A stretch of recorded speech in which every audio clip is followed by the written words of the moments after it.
We want to compute the fundamental group of this figure S2 wedged with S1. So notice this is the point where these two meet. So first you form open set. So you form open set U. You take a point out from the sphere. So you see there is a missing point right here. Similarly, you form a set V. You take a point out from the circle. So you have a missing point right here. Then you take U intersection V. So this is U intersection V. It has two missing points. You can see missing point right here, and you can see missing point right here. And this is the union of two sets, U union V. And you have the natural inclusion maps. You have a map like this. You have a map like this.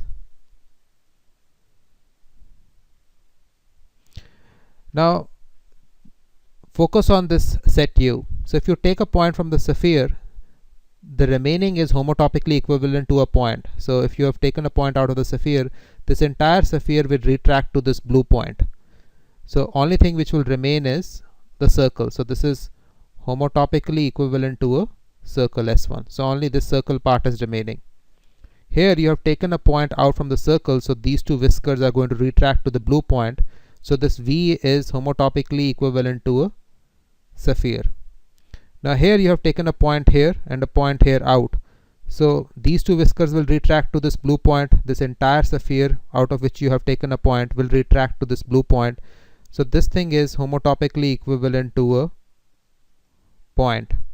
Now you can use the Van Kampen's theorem. So you have the fundamental group here of U intersection V, which is now just trivial because it's a point. Then here you have the fundamental group of V, which is now a sphere. So this is also trivial.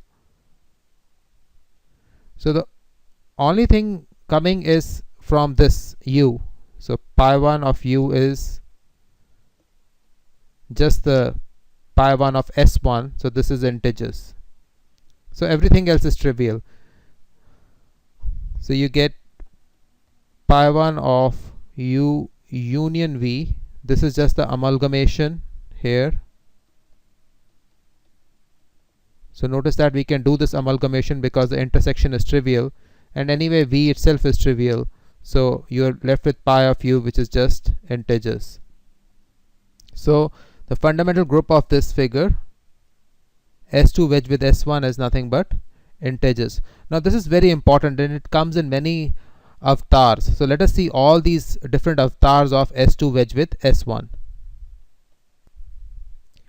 We want to discuss various avatars of S2 wedged with S1. So this is S2 wedged with S1. Now first we want to show is this is the same as a sphere with north pole identified with south pole. That is, you identify these two pink points with each other.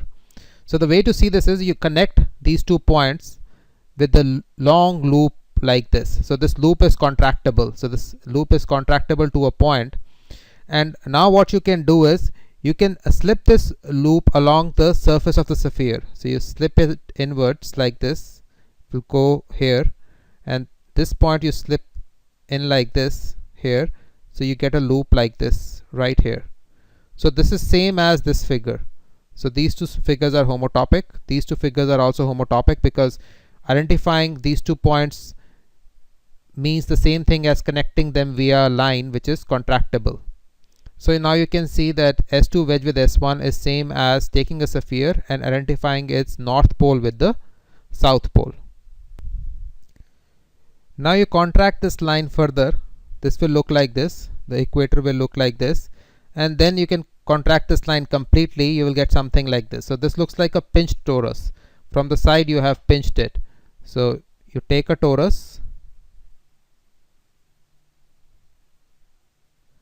and then you take one of its sides from here, this entire thing, you pinch it to a point, you get some figure like this. So the torus like this, which pinched to one point, this is same as S2 wedged with S1. So if someone asks you to compute fundamental group of a surface like this, you can say it is the same as fundamental group of S2 wedged with S1.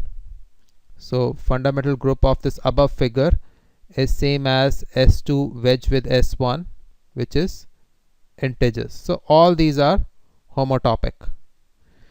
Now rather than identifying these points north pole and south pole pole via a loop outside the sphere, we can identify these 2 points via a loop or a line inside the sphere.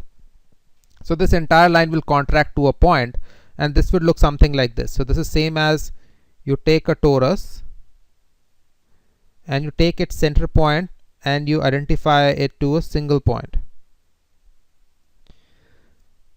So this is homotopic, this is homotopic, and this is also homotopic. So notice that you take the center and identify it to a point, or you pinch a torus like this, take the side and make this entire side to a point looking like this. These are homotopic figures.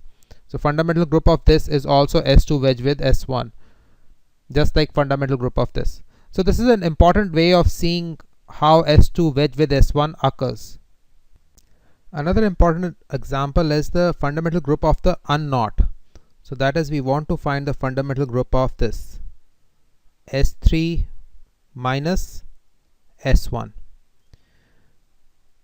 So what is the fundamental group of this? So first let us understand what this S3 minus S1 is. So S3 is nothing but a solid sphere. So this is solid sphere.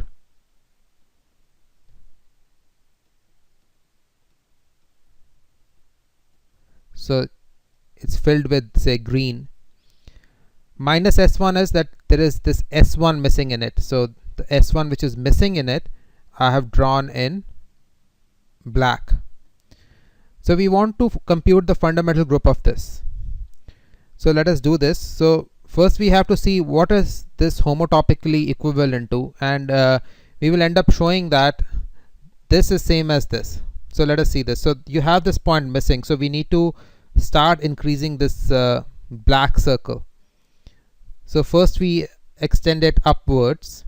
So if you start extending it upwards like this, and then you extend it downwards, what we are getting is a solid cylinder.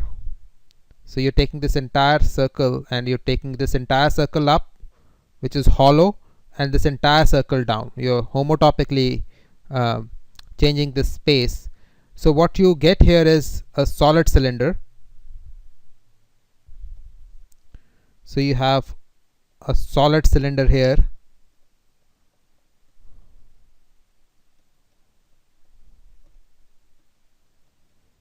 and this black lines around it are this empty space. So these black lines and this black line, this is nothing but empty space.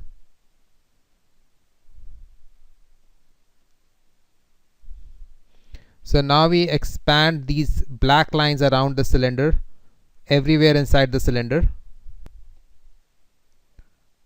So now we start expanding it inside the cylinder.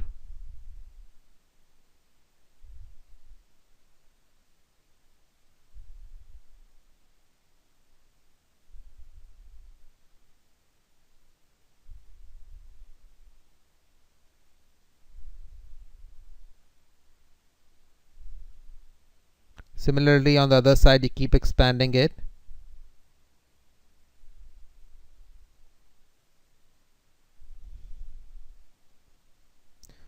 So what we are left with is solid cylinder, and this entire empty space is filling around the solid cylinder. So the solid cylinder is precisely passing through the center of our S1 which was missing. So S1 which was missing, through the center of there is a solid cylinder which is passing. So this entire solid cylinder will again be homotopically equivalent to this line. So these two sets are homotopically equivalent. So this will become just one line. So since this will become one line, so this S3 minus S1 is same as S2 wedged with S1. So same as this figure, S2 wedged with S1, which is integers. So this is important in knot theory. So this is the fundamental group of the unknot.